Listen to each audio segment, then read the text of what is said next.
women are ditching big groups and couples trips and instead opting for solo adventures. The idea of traveling alone can be daunting and scary for a lot of people, but the trend is taking off and becoming more mainstream. Joining us now for all of this is Keem Smith, aka the Passport Abuser. She's traveled to 72 countries by herself and created a 6-week course to help others learn the tips and tricks of solo traveling. Okay, Keem, I do this, but I only do it because I've been a reporter for so many years. I feel like over the years, I've learned how to do it, how to, I hope, be smart about it. But for people just starting off, what are your big tips to just getting the bravery to book a ticket and get on a plane by yourself and pick that destination and go?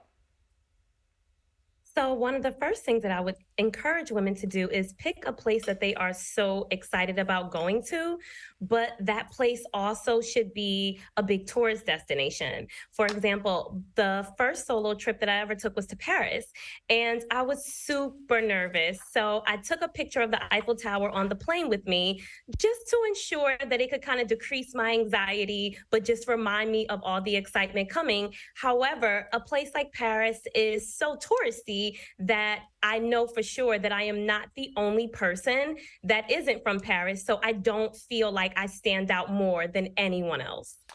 All right, so that's a good beginner level trip. You're currently in Bali. How often are you taking trips by yourself? And are there destinations that you would say stay away from until you're a little more used to this? And any other beginning destinations you can list off for people who are taking the plunge for the first time?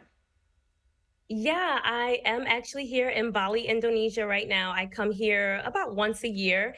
I would say that one of the places, a few of the places that women can start their solo travel journey to gain some confidence are places like Antigua and Barbuda. The country is only 11 miles big and has 365 beaches. I would definitely also recommend Switzerland. I just got back from Switzerland. I was in Geneva, absolutely loved it there. Tokyo was absolutely amazing to me, and so was Kyoto. So there are some places that you can start your solo travel journey that will make sure that you're pretty much addicted. Keem, I am not a woman who travels alone, but I am definitely in allyship with you. You're like my spirit animal.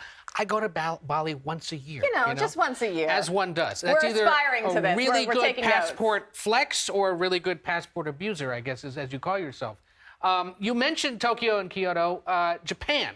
Why has that become such a popular destination for women who are doing this? Well, I think that, Tokyo is such a metropolitan area, but it's super safe. And also, if you're a woman who doesn't like a lot of city life, Kyoto will definitely provide that, calm where it's not too overwhelming for you. Well, that's great. I mean, outside of safety, what are some of the biggest challenges you find when traveling solo? And what are your biggest tips for women getting started? I know for me, with safety, I try to never post on Instagram where I am until I've left the next day. I always bring one of those little wedges to put under the hotel room door so that people can't open it. If I can't have that, I move furniture in front of the door.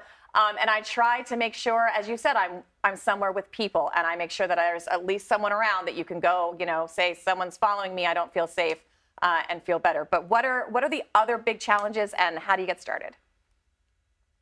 Yeah, those are pretty great tips. The door jammer works all the time, and it's totally essential to solo travel in terms of safety. I also recommend that if you're a woman traveling by yourself, definitely enroll in the Smart Traveler Enrollment Program. This is a program provided by the U.S. Department of State for any U.S. citizen traveling abroad, whether that's female or male. You can actually enroll your entire trip itinerary with the U.S. Embassy in every country that you visit. So the U.S. Embassy in every country already knows that you're coming. They already know which hotel you're staying in. They already know your driver, which excursions you'll be doing, and when. So that's a huge safety tip on top of the door jammer.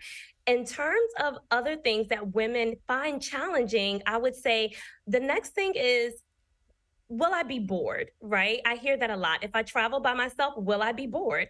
I recommend getting on Airbnb, and instead of selecting stays, select the experiences tab. I do this every single trip. I'm able to get a photographer every single trip. I am able to do a Balinese cooking class or, I made All head right. wraps in Johannesburg. There's so much that you can do, and this is how you can actually make new friends. Also, in order to maximize your travels, it would be really great to pull out a map and just see what other countries next to the country that you're visiting has interest for you. So if I decide to We're fly running to out of time Geneva, a little bit, Kim, but Switzerland, those are great tips, and I will get out a map and also Trusted Traveler program. That's a really important tip. Always register with the State sure. Department. Thank you so, so much.